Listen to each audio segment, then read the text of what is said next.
Hello and welcome to Valuechain News. I am Naomi Oleribe. First, the headlines.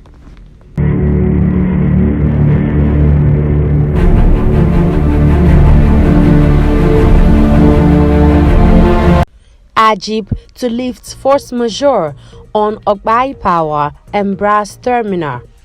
Aviation fuel scarcity, NNPC, oil marketers, airline operators close ranks. National power grid collapses again. And now, the news in detail.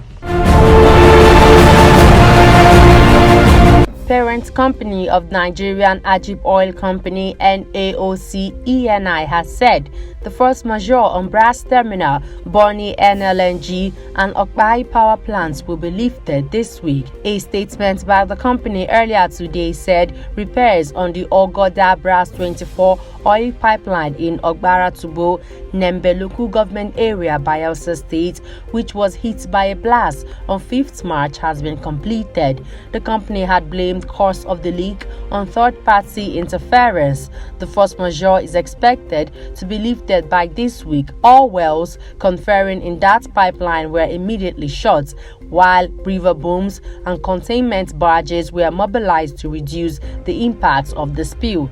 Regulators and repair teams have been invited for inspection visits.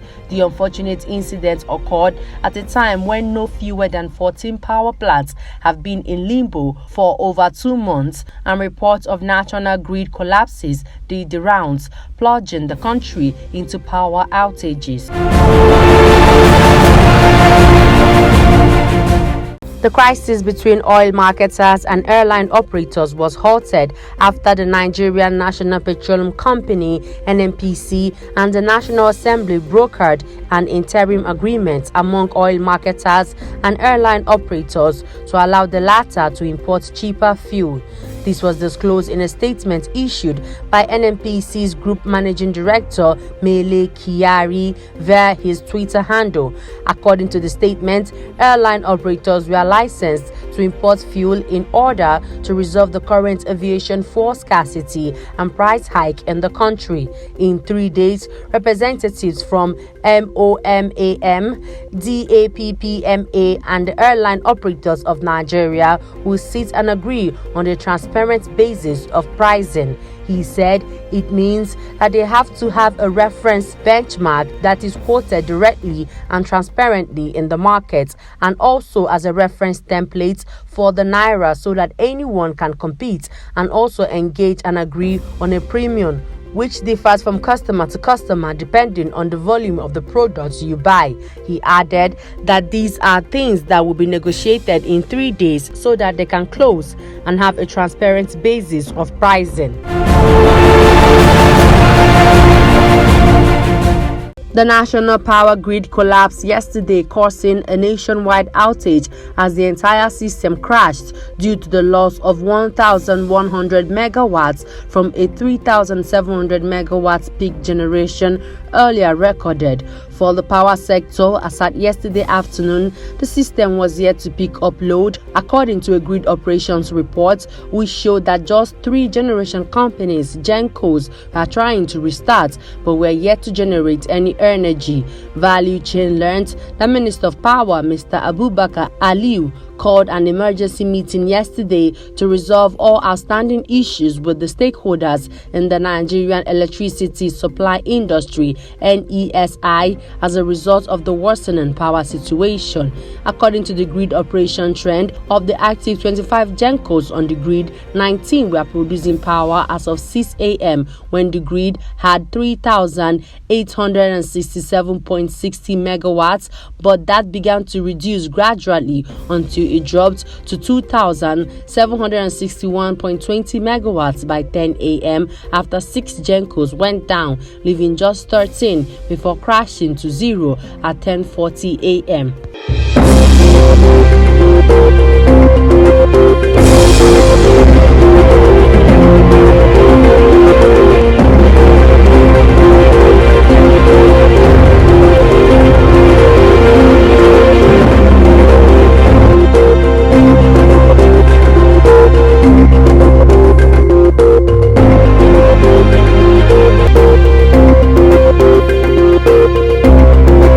South Africa may introduce a gasoline price cap and ration the amount of fuel sold to motorists to mitigate the impact of rising oil prices stemming from the war in Ukraine. The measures being considered place South Africa among a number of other nations weighing steps to offset the impact of surging oil prices on their economies.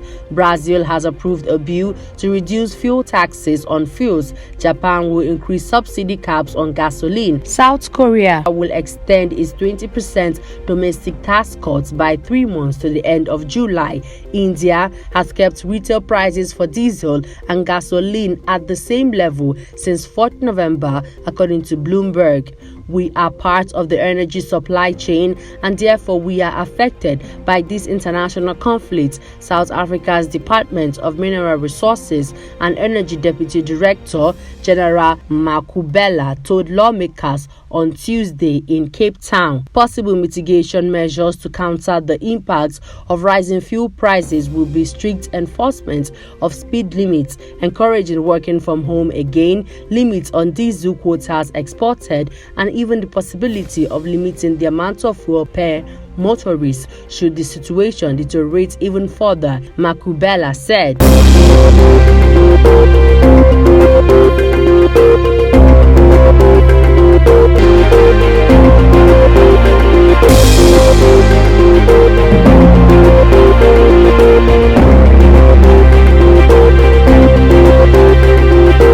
Equinor has announced it will stop trading in Russian oil following its decision in February to exit its projects in Russia.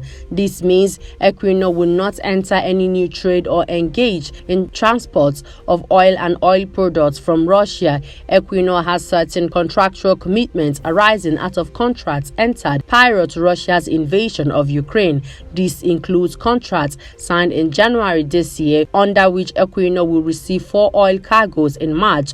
2 of these are sold on to customers in Asia. The third is a naphtha cargo that will be delivered to an Equinor contracted storage facility. The fourth is a feedstock cargo to be delivered at the Mongstad refinery in Norway.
The Executive Vice Chairman and Chief Executive Officer of the Nigerian Communication Commission, Professor Umar Dambata, has emphasized the Commission's commitment to continually drive initiatives that accelerate deployment of digital infrastructure in order to enhance economic transformation of Nigeria.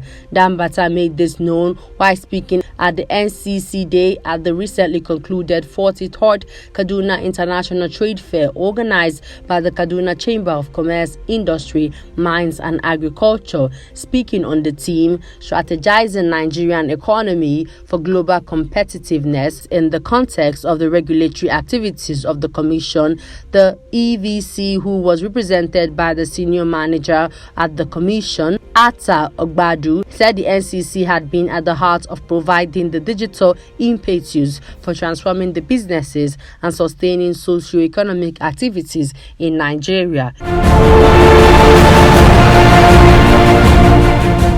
Before we end the news, here's a recap of our headlines. Ajib to lift force majeure on Okpai Power Brass Terminal. aviation fuel scarcity, NNPC, oil marketers, airline operators close ranks, national power grid collapses again. And that's the news. I am Naomi Oleribe. Good evening.